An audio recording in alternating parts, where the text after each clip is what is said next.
So before I was in God's image, I was born as a Christian. I was raised as a Christian in a Christian family, and then once I always go to church. I was a church goer though. Kind of yeah. I was a Christian like every other Christian. Most Christians now these days they go to church, but they're not really involved, and I was pretty much one of them.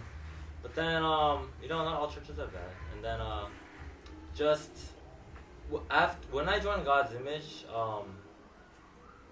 I basically still like I went to church, but then when there was a God's image camp, um, I that's when I first actually met him.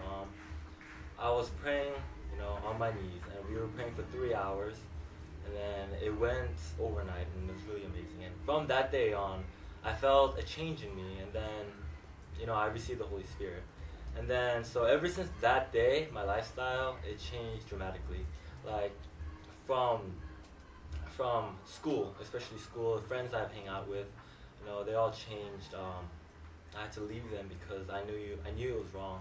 And then, there was just so many things that I was negative about too, and all the bad things. So, once I, God's image, it's just something, you receive a lot of things. You receive, a lot of experiences, like growth in leadership. You receive, a lot of, great friends too, and it's like a family too.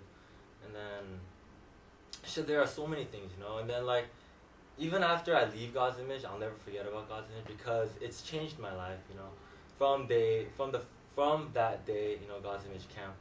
And then, it's just, there's so many things out in this world that you saw, but then after joining God's image and meeting God through God's image, it's just, I've seen things differently. Like I've seen now I see it, a spiritual world and a secular world. It's a lot different now. It's just there are so many things out there that are just sometimes really bothering too. And then so when I leave God's image after I graduate, I know I'll never forget God's image, and that from the first day I joined, and when I noticed the differences and all the changes, that I'm not gonna fall into those things because I know they are wrong, and since they were wrong to me ever since, I got I noticed the differences. It's just I can't. Yeah, I don't think I'll ever fall into those kind of things, So it's just God's image will always be there with me, and then I don't think I'll ever forget about it.